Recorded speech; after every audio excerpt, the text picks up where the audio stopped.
Татарстан Республикасының атказанга механизаторы Сабир ага Хабибуллин тумышы белән Савинова авылыннан бала чактан ул нәкъ менә ул көрәш белән шөгыльләнә башлый. Һәм мәктәптә укыган елларында ул комбайнчы ярдәмчесе булып Туган колхозында хезмәт куя. Армия сафларында шулай ук Бөгелмәдә укыганда ул көрәш белән шөгыльләнүен ташламый. Ә инде 1951 елда туган авылына әйләнеп кайткач, көрәш белән ныклап шөгыльләнә башлый. Һәм шул ук вакытта комбайнчы ярдәмчесе булып эшли.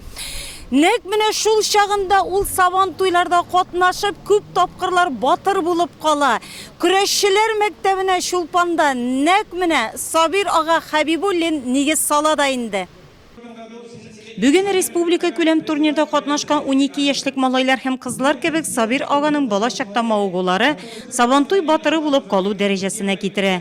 Күп тапкырлар абсолют батыр булып кала ул. Ә комбайнчы буларак 1953 елда 850 тонна ашлык суктырып район комбайнчылары арасында җиңүче була. Сабыр хылыклы, спортны бик ярата, тырыш кеше иде дип искә алдылар бүгенге турнирда катнашучы кунаклар. Дөрестән дә Нурат районының Чулпан авылында Сабир ага Хабибуллин истәлегенә үткәрелә торган ярыш дәрәҗәсе елдан ел үсә, 22нче тапкыр үткәрелә. Монда инде Татарстанның районнарыннан гына түгел, күрше регионнардан да килә. Әйтергә кирәк, Мари елдан килгәннәр менә көрәшчеләр.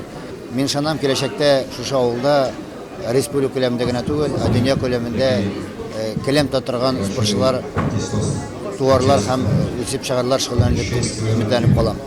Сабир ага тормыш иптәше Нурҗихан апа белән 4 бала тәрбияләп үстерәләр. Хәбир уллары исә әтисе кебек көрәшне сайлый.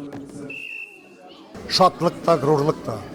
Ул горурлык аның балалары өчен генә түгел, ул горурлык безнең бөтен авыл халкына.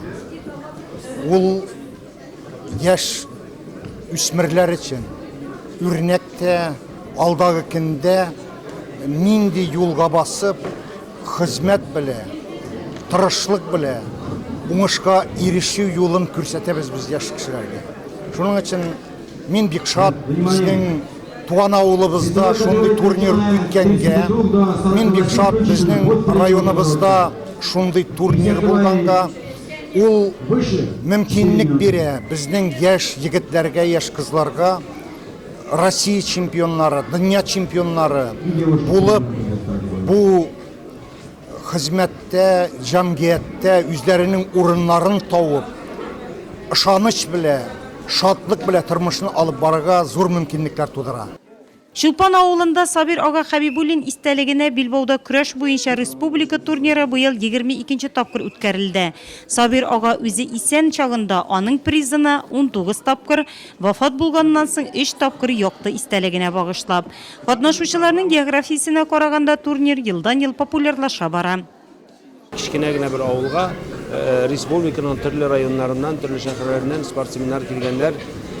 Bu турнирда хөрмәт итеп, шуның белән үзенә аерылып тора.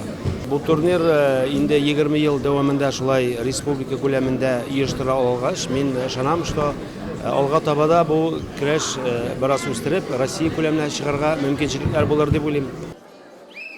Чулпан көрәшчеләр авылы биредә Сабир ага Хабибуллин дәвамчылары үсә һәм алар инде халык ара турнирларда җиңү яулый. Вилдан Сәйтов шундыйларның берсе. 4 яшьтән көрәш белән шөгыльләнә башлаган ул.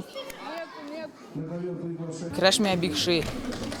Теге елда йөрдек, бардык Нижний Шамил Садриевка. Анда алдым беренче урын Россия турнирда.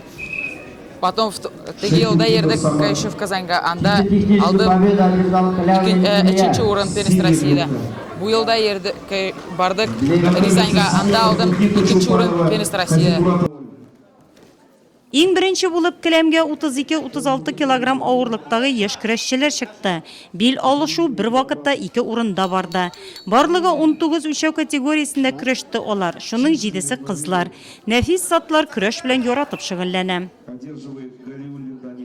Он показывает свои силы, как сильно. Парни, как узнают, что мы занимаемся борьбой, они разговаривают с нами отлично, не обижают. Турнирда 12 яшьтән алып 16 яшькәчә малайлар һәм кызлар көрәште. Җиңүчеләргә грамоталар һәм акчалата бүләкләр тапшырылды.